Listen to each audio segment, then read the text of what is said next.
The information in this podcast is provided for education and research information only. It is not a substitute for professional health advice. Welcome to The Kick, your expert-led podcast helping you explore and learn everything about getting pregnant, pregnancy, birth and becoming a parent. On the podcast and our online pregnancy program, Grow My Baby, we share my experience of helping more than 4,000 babies to be born. And our experience of running a women's health clinic and parenting 4 boys. We're here to help everyone to feel empowered in pregnancy and birth with real-life practical information. Welcome everyone, I'm Brigid Maloney. And I'm obstetrician Dr. Patrick Maloney. And I can't believe it, we're up to another Q&A episode, Patty. Love it. I do love it too. Welcome back to all our listeners. Thank you for joining us again, and thank you for trusting us with providing you with good pregnancy information. And welcome to all the new listeners. Welcome everybody. We love having you on board too. These Q&A episodes are great. We get to hear the voice of actual people. Yeah. And it's where we keep in touch with the thoughts that are on the minds of people actually there going through pregnancies and dealing with ups and downs. Yeah. And it gives us plenty of ideas for future episodes, but just an opportunity to hear your voice via the speak pipe is wonderful. Yeah. And we just don't pick really well-formed questions. It just so happens that most are well-formed questions. But if you feel like you've got a very basic question to ask and you're a bit embarrassed, don't be. Just go for it. Just do it. There are no stupid, silly, basic questions. They're all questions. And if you've got that question, chances are there's tons of other people that have it too. Absolutely. So you be the brave one and put that question in. They all don't have to be beautifully formed like the ones that we've got today. They're beautifully formed questions. Good. So let's do it. Okay, we're going to start with this one. Hi, Dr. Pat and Brigid. Thanks so much for your podcast. I've been listening to it for almost a year now, and I've learned so much from both of you. I have a question today about partial molar pregnancies. I had a chemical pregnancy in June, and then I fell pregnant again in September, which we thought was a miscarriage at 9 weeks. I had a D&C and genetic testing done, which revealed it was a partial molar pregnancy. I have read different things online, and my doctor at the moment is unsure of how long we should wait. I have been reading about 3, 6 and 12-month wait before you try again after a partial molar pregnancy, making sure that HCG hits 0. So I'd love to know your thoughts and opinions about how long we should wait before trying again. I'd also like to know your opinion on how long we should wait if we are unsuccessful getting pregnant again before we seek further help and assessment from fertility treatments. We've been trying for a baby since March. It's now November. Sorry, we're getting to this in November from a question in November. But thank you for asking. Terrific question, and I'm sorry to hear that you had a pregnancy loss. A molar pregnancy is a special type of early pregnancy loss where the placenta doesn't form and generate in a normal way, and the placenta in many ways overgrows and takes on an unusual appearance on ultrasound, and also appears to sort of burrow into the wall of the uterus, and in some very rare cases can spread outside the uterus a bit like a cancer can. And the follow-up process from one of these pregnancies is basically trying to find the people who've got the serious persistent form of molar pregnancy, where even though they've had their curette and the uterus has been emptied, there's still some abnormal placental tissue in their body that might be in the uterus or outside the uterus, spreading a bit like a cancer. And those people have a serious condition called gestational trophoblastic disease, and that needs ongoing treatment, very successful treatment, but ongoing treatment nonetheless. So there's a process of follow-up, and there are kind of 2 types of molar pregnancies. There's one called a partial mole, where the placenta is quite abnormal, but there is actually a little developing fetus, which will ultimately miscarry. And the partial moles are less serious because they're less likely to cause that nasty outcome of gestational trophoblastic disease. And then there's a thing called a complete mole where the placenta is very, very abnormal. There's no actual fetus, and there's a higher chance of ongoing problems. So our caller had the partial molar type, which is the better type. And what we do in Australia with those is we often enroll these people in a thing called a Molar registry, which is a database kept at a big hospital where we enroll the woman in that program. She sends in some urine once a month, and they keep an eye on the falling pregnancy hormone levels in that urine as a marker of her recovery. And with a partial mole, the Australian registries would release you from that follow-up program once the hormone level got to 0, and then they would like you to have another period and then try again. So that process might be done and dusted in as little as 3 months.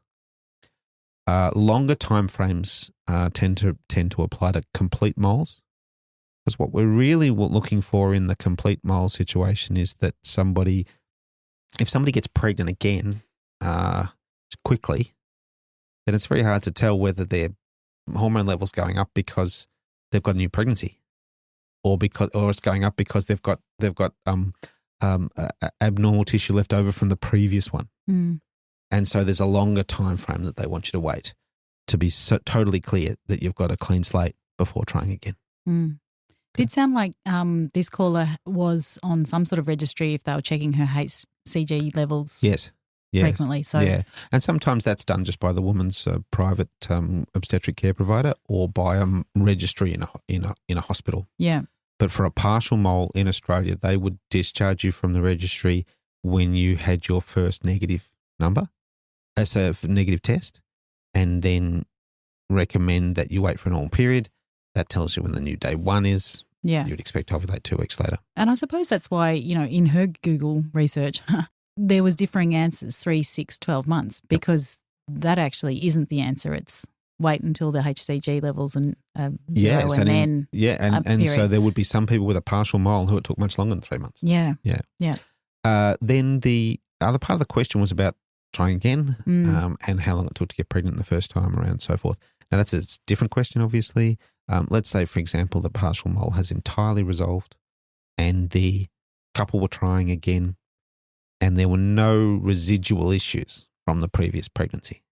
Then in a sense, the clock starts again. And we encouraged anybody who's been trying regularly for 12 months without conceiving to come and see the docs. And sometimes that is reduced to 6 months in various settings, which we've covered in other podcasts. Yeah, we don't know this caller's age or woman over 35, man over 40, presence of pelvic pain, presence of irregular cycles and so forth. So we want people during their trying period to be having regular periods that suggests monthly ovulation and that they're not experiencing significant pelvic pain, painful periods or pain with intercourse, and that there aren't any obvious problems that should be fixed up first. Yeah. So just to emphasise, the time that you've been waiting for your molar pregnancy to resolve, that's not included in the 12 months of waiting before you seek IVF. It would be 6 to 12. Health. It would be 6 to 12 months, depending on the circumstances, age of the woman and so forth, but of proper trying. Yeah. So that would exclude the initial months that you were on the Molar registry. Good luck there. I hope everything comes up rosy for you in 2025. Good luck. Right, I'm moving on to this one, Pat. Hi, Dr. Pat and Brigid. I am a pediatric emergency physician from the United States, and I have a couple questions regarding my fairly complex family building history. I've had several first trimester miscarriages, ultimately leading me to do IVF and having a 2-year-old son who is very healthy, and recently was having a healthy pregnancy with my final embryo. However, at a 24-week growth scan, the images showed microcephaly, ventriculomegaly, and periventricular calcifications consistent with congenital CMV. I had an amniocentesis that confirmed this, and my husband and I, both being peds emergency physicians, we elected to terminate our pregnancy knowing that he would not have a good outcome. So I had a fetal-cytal injection and induction of labor. I was just listening to Kareen's episode about her induction and noted that she had a good experience with the Cook catheter, and so did my other friend who was at term, but it was absolutely agonizing to me at 26 weeks being induced with a fetal demise and getting that Cook catheter put in. I was wondering what may cause a different experience, and just as a follow-up maybe to your CMV episode, what would you recommend to women considering new pregnancy after CMV infection? Wow, what a history. Wow. I'm so sorry that has happened to you. That's a super complicated issue. History as well. And a tragic outcome for you guys. There's a lot to unpack in there. We've done an episode on CMV. We'll put it in the show notes. Anybody that's gone, oh my God, what's CMV? I need to know about it. Just go back and listen to that CMV episode. It'll cover off on most of those things. Yeah. CMV is a virus that is in our community, and when you're not pregnant, it doesn't cause terribly severe disease, but it can cause very severe disease in babies if mum contracts it during pregnancy. It often causes obvious abnormalities that can be picked up on an ultrasound during pregnancy and then ultimately confirmed on further expert ultrasounds or a amniocentesis, which takes some water around the baby and find the virus in the water. The outcomes for babies can be extremely serious, and often families will elect to terminate a pregnancy under those circumstances. Your specific question was about the use of a Cook's catheter, which is a little catheter or tube that's inserted through the cervix and then inflated within the cervix to try and soften the cervix enough to get a labour underway, break the waters and get a labour underway. And that is harder to do the earlier on in the pregnancy you are. Presumably the cervix is there thinking its job is to stay shut, for another 15 weeks, and we're trying to force it open. And so I wonder off the top of my head whether the pain that you were experiencing during the induction process was just due to how hard it is to get a cervix open that early in the pregnancy, rather than the specific tool that was used. Certainly the catheters aren't for everybody. I've seen people go great on a catheter, especially for a term induction where it's a bit easier to get the cervix open. Inflate the little balloon in the cervix, they go to sleep, and then they wake up and find that the whole thing's fallen out. And they go, oh, bummer, that's bad, it fell out. Well, no, that's good it fell out because the cervix must have been open wide enough to let it fall out. So that's a good outcome, and typically they'll go on to waters break and baby comes out. The induction of labour is difficult in the mid-trimester. The earlier you go, the less the cervix is in a state where it's ready to open. And whilst I'm sorry to hear that you had a poor experience with Cook's catheter in terms of pain, it's still a frequently used tool when it's pretty hard to get the cervix to open with hormonal tools only. So the use of prostaglandins and symptometrins and so forth to try and get that cervix to open, it's hard to achieve the earlier on in the pregnancy you are. So mechanical dilatation with something like Cook's catheter is more commonly used. I'm hoping absolutely that nothing like this ever happens to this person again. Well, I think she said that was her last embryo. Yes. I mean, I hope she has an opportunity to go and make some more. But if anybody's listening, I think that if you're having an induction of labour very early in the pregnancy for some significant intervention like this, that the use of a Cook's catheter should still be considered. It can be quite effective, and the whole situation is a reminder of the importance of proper pain relief where we're doing an induction. She could have had an epidural? Yes, or she could have had a number of things. I don't know what she was given, and we're not giving advice But a number of things could have been done potentially to manage the pain better. And look, it's an awful thought, but in a situation of a stillbirth, we actually have a broader range of pain relief options because we don't have to factor in fetal well-being if the baby's already died. So one of the reasons why epidurals were ever invented is because it's a safe way of providing pain relief that doesn't affect well-being of the baby. If that's no longer a consideration because the baby's already died, then we can use things like high doses of narcotics, PCA, which is the one where the patient pushes the button and gets a little dose of fentanyl, very powerful, short-acting narcotic drug.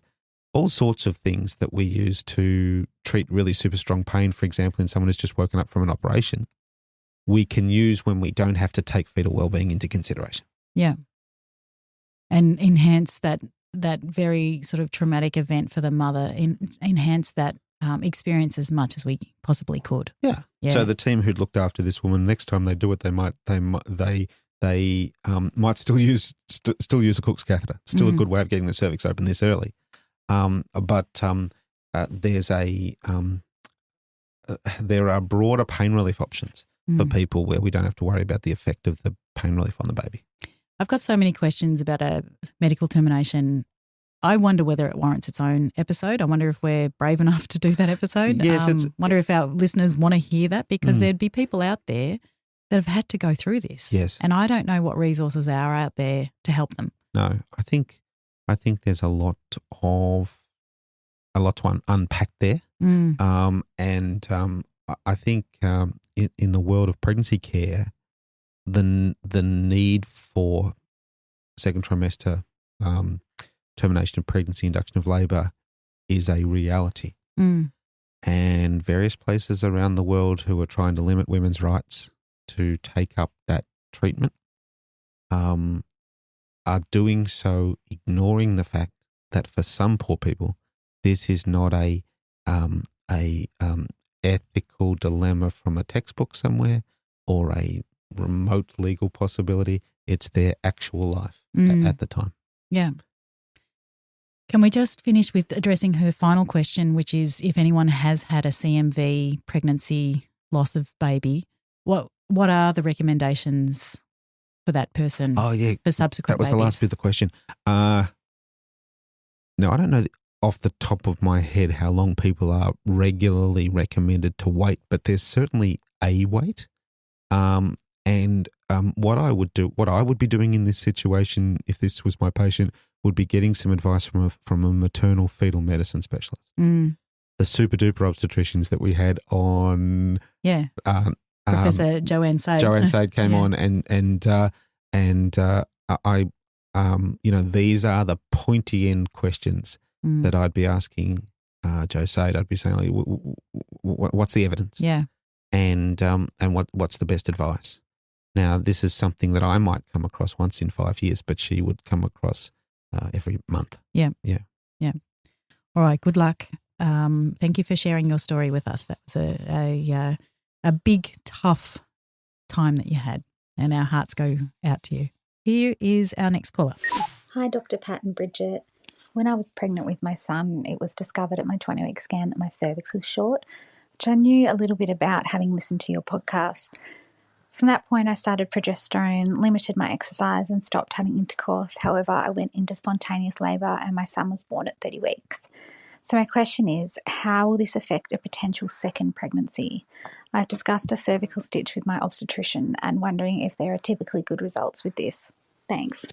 Shorten cervix. Yeah, great question. So we have done some discussions of short cervix before. One of the things that the recommendation to have a stitch or not to have a stitch would come down to was the outcome of the previous pregnancy. So even though we only got to 30 weeks, still pretty good outcome. Babies born at 30 weeks tend to do well. Will usually need some time in the nursery, but will typically survive and typically survive without disability. So that has to be. We start with that information and then weigh up pros and cons of stitch.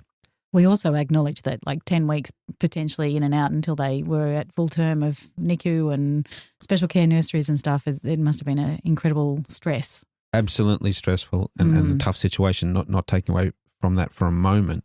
But if we look at the situation, for example, of the typical woman with severe cervical insufficiency, where she has a painless second trimester labour at 19 weeks, just drops out. Cervix just lets go. It's easier to make the decision to do a stitch when you know for a fact that there's an intrinsic problem with the quality of the cervix and the same thing might happen again. So that the risks involved in cerclage easily are worth it for the benefit. The later in the previous pregnancy that you actually have the baby, the less powerful that argument is. Having said that, the risks involved in cerclage are minimal, and certainly help people buy time. Sometimes a lot of time, sometimes just a bit of time, but that's useful time to prepare for an early baby, give antenatal steroids, and have a baby in better condition.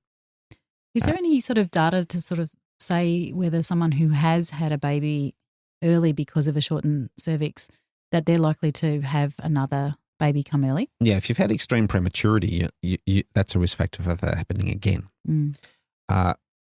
Exactly whether this is the exact same mechanism of someone who has a painless labour at 19 weeks and the baby just drops out, whether it's the same thing is debatable. In this situation, it would be very reasonable to consider a stitch. And the typical way that's done is to wait until you get pregnant and have a little operation in the early stages of the pregnancy to stitch the cervix closed. That's not the one that you go in laparoscopically to do, is it? No, that's a separate one. Oh. So there's a growing interest worldwide in a different technique of putting in the stitch laparoscopically with a telescope through your belly button. Probably puts the stitch in a better position.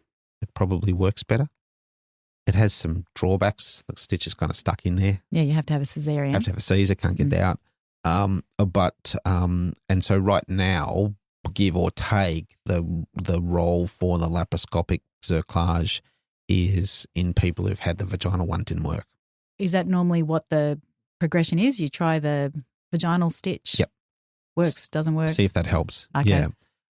But let's say we had somebody who'd had a vaginal stitch that just didn't work, didn't stay there, didn't prevent premature birth, then there's a potential role for the laparoscopic approach.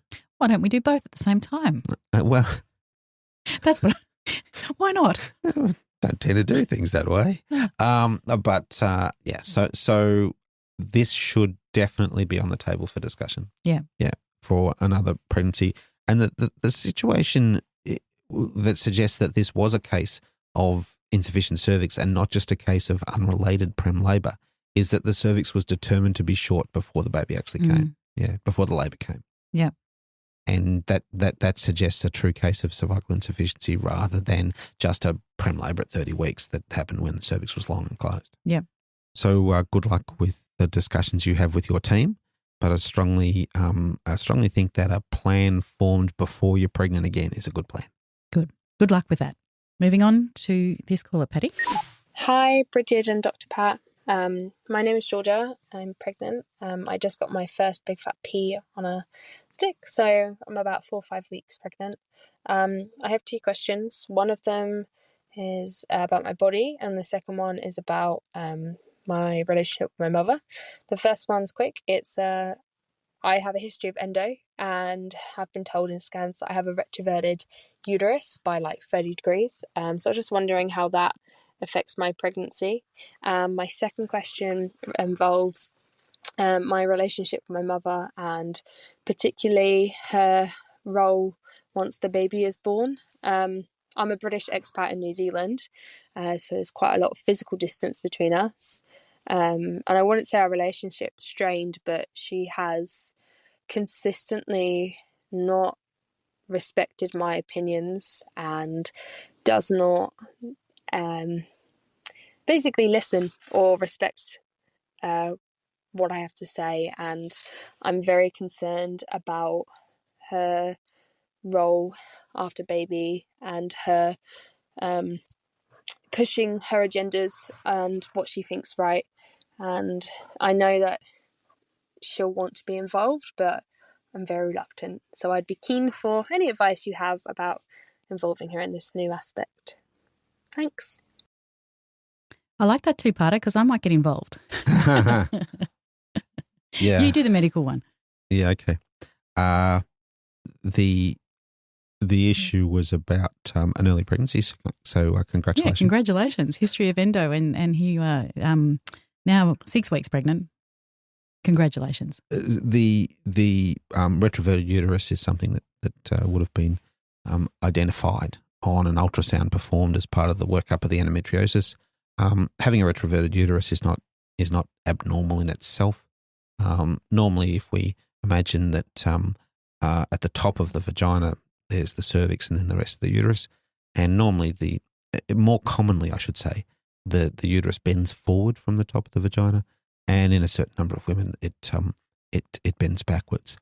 That's typically just the way you were made, the way you are. It's not abnormal in itself. Many years ago, it was thought to be a cause of recurrent miscarriage or infertility, and there were even some operations described to make it bend back the other way. But it turned out to not be abnormal. I guess it's just like having green eyes instead of brown eyes. They're both normal. In some very severe cases of endometriosis, the uterus is being pulled into retroversion by abnormal adhesions between the rectum and the back of the uterus. And we see that in very severe cases of endometriosis. And when you operate and take out that endometriosis and divide those adhesions, it springs back to be anteverted again, and it was only being abnormally pulled back into retroversion. And that's a rare situation. The fact that there were no obvious signs of that on your ultrasounds and you've conceived suggests that you've probably just got the ordinary type of congenital retroverted uterus, which is normal and doesn't have obstetric consequences. I was told, because I was also told that I had a retroverted uterus, that it would just flop forward when the uterus grew. It does do that. Yeah. Yeah, in most cases, as the uterus gets bigger, it wants to flop forward anyway. Yeah. When we are becoming parents for the first time, we really do, it's brand new. We don't know what we're doing. We want someone out there that believes in us, that says, you're doing a good job. And I think there's a very deep need to hear that from the person that helped you be who you are, and that is your mum. When you're becoming a parent, it brings in all the previous history that you've had with your mum. And a lot of people have a big time trying to process that. Absolutely. In your favour, you've got distance.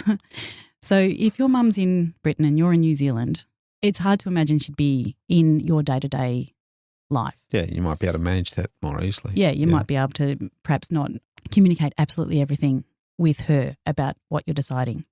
So that brings me to my 2 points. And the first point is you can't control what people believe and think. Hoping that you get that approval or that reassurance from your mum is kind of giving her the energy and the power. You're giving it away. And you're giving it to somebody that, you've already sort of suggested would never acknowledge the job you're doing back. So the first thing is, and I'm taking it from Mel Robbins' playbook. She's just put out a book that says, let them. And your mum is going to have all those thoughts and opinions. Just let her. As soon as you start thinking to yourself, okay, she's just said that my diet in this pregnancy will give my baby, I don't know, diabetes or whatever. There's weird things that parents do say to us sometimes.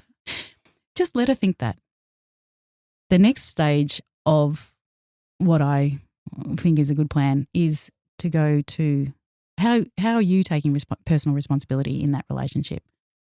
So that is where, if you're giving your power away by hoping to get the approval from her, what can you do about that to stop that? So the biggest relationship you're going to have from now on, and I mean, God, we should all have it, is the relationship with yourself. I just pile in the self-love, because it's a stacks on affair, isn't it? Like, yes, you just stop and you go, okay, well, I'm seeking approval from someone else. How do I get that for myself? And just start. Just start by being grateful. Grateful that you got pregnant. Grateful that you've got the ability to grow a baby. Grateful that, you've got a roof over your head, grateful that the toilet flushes. Like, that's what I call the stacks on. Like, you just let the gratitude just wash over you, and really build on what you can do as an individual. Get into the habit of not expecting to get the approval or reassurance or that pat on the back that says you're doing a great job from your mum, and to build a relationship where you talk to her in pleasantries, you talk about the fun things that's happening, your amazement at what's happening in your body, that you're going down and looking at all these cots or something that she can't really impact you with her opinion. That let them and let me I recommend just listen to Mel Robbins on an audio book or buy the book and read it, because that will come up time and time again because then you got the how to have the baby and vaccination and circumcision and schooling and dealing with teenagers and dealing with adult children. It never ends. It never ends. That's right. So yeah, also your mother's group. That's another big source of comparisonitis. And if you get strong in yourself, and you give yourself the self-love that makes you feel good, that's a great place to start. So that's my 2 cents. These questions come up all the time as people make that journey into becoming a parent. And we see that in our clinic, and we have lots of people seeing our psychologists to just nut those things out and give them the tools that they need. So, if that's for you, then I would definitely seek out a counsellor or a psychologist, someone that is going to give you some foundations and groundwork for you to feel better about this relationship. Let's move on to the next question, Brigid. Here we go. Hi, Dr. Pat and Brigid. I'm a huge fan of your show and I've been listening for a couple of years now.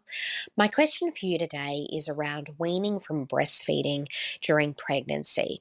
Obviously, I know it's safe to continue breastfeeding during pregnancy, but I'm wondering whether there's any risks associated with weaning during the first trimester. Just with all of the changes that happen in your hormones in that first trimester and the changes that happen hormonally when you're weaning from breastfeeding, I was just wondering if there's any risks associated with that in terms of increasing your risk of miscarriage in the first trimester. So I've previously had a history of miscarriage. I've had 2 in the past. I'm still breastfeeding my daughter now, who's 2 years old. I'm hoping to wean her ASAP.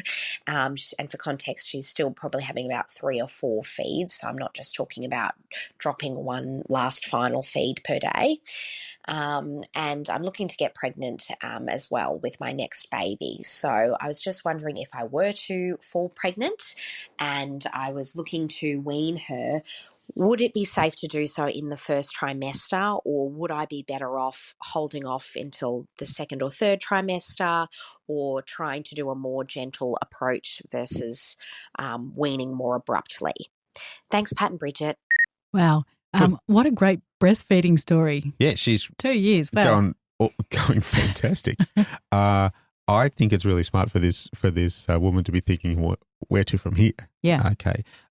Obviously, the challenge that she'll face if she's still breastfeeding 4 times a day is not quitting in the first trimester, is not weaning in the first trimester. It's going to be getting pregnant in the first place. That is likely to be having a significant contraceptive effect. And if she hasn't returned to menstruation, then she probably hasn't returned to ovulation, and she won't get pregnant until she does. How this usually plays out, it's a good question, but how it usually plays out in the real world is that people drop the frequency of breastfeeding or stop altogether in order to reestablish ovulation so they can have another baby. And so it takes out that issue of weaning in the first trimester.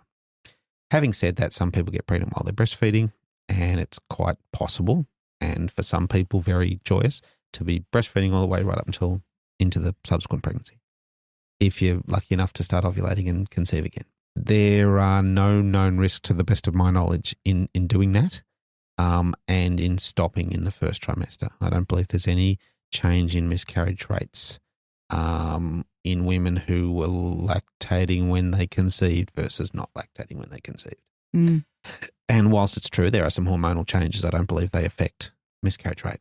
If you want to keep breastfeeding right up till you conceive again, It's a reasonable plan to stop in the first trimester, but you're also going to need a plan to conceive in the first place if the current breastfeeding frequency is stopping you ovulating. And instead of point blank weaning, could she reduce her daughter's feed down to maybe one a day most people find that they don't have to stop altogether to get ovulation to come back, just reduce. And, of course, a lot of people who've got a 2-year-old, what they mostly want is some feed for comfort in the evening, but sometimes that's about it. Yeah, and you might choose to keep doing that. Yeah. And if that works and the period comes back, then the ovulations come back fantastic. If that doesn't work, it's still not menstruating. You've got to give that one away as well. Yeah. And then the period will come back. And your decision might be wrapped up in your emotional decision to stop breastfeeding your 2-year-old.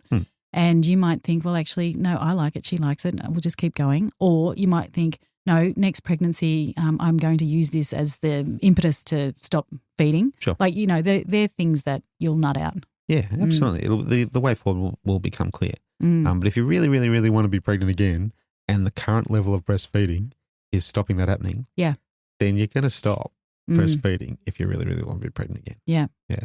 And that's just the way it goes. Yeah. Good luck. Good luck. I love hearing breastfeeding stories only because my breastfeeding stories were so different. Well, so much harder, and I wanted to keep going, but it just wasn't working, and I wasn't producing enough milk. And I think you did a terrific job, and I think that thanks, darling. And I think that it's just great to hear someone's story that they've done this well. Yeah. Potentially too well. Like this woman might have to make a decision to stop in order to get another baby. Yeah. They're all the questions I've got There today. was another one on ectopic, lost a tube. Here we go. Hello, my name is Alice. I have actually a 3-in-1 question all regarding ectopic pregnancy. Unfortunately, I had a ectopic rupture that claimed my ovary and fallopian tube. My questions for you are, how is this going to impact my future fertility, especially that I've lost both the ovary and fallopian tube? My second question is, Google says that once you've had one ectopic pregnancy, you are at higher risk of having a second, and I'm just wondering why, and if this is still true even though I've lost the potentially problematic tube. And my third question is, if I do fall pregnant again, what kind of early monitoring should I expect to ensure it's not another ectopic? Thank you so much. How likely is it for someone to lose their ovary and tube in a ectopic? Pretty uncommon, actually, to lose the ovary. We try and keep the ovary, but sometimes the ectopic pregnancy was right on the trumpet end of the tube, like right down near the ovary end. And there's also a thing called an ovarian ectopic, where the ectopic can actually be in or next to the ovary. So some it's rare, but sometimes the ovary has to go as well. This is a terrific question. Thank you for your generosity in sharing the question with everybody. This is a common scenario, and in fact, it's where I was last night. So we sometimes forget for people that an ectopic, in all the drama of having internal bleeding and needing an operation and so forth, it's also a form of pregnancy loss, and we need to respect that and focus on people's emotional recovery as well as their physical one.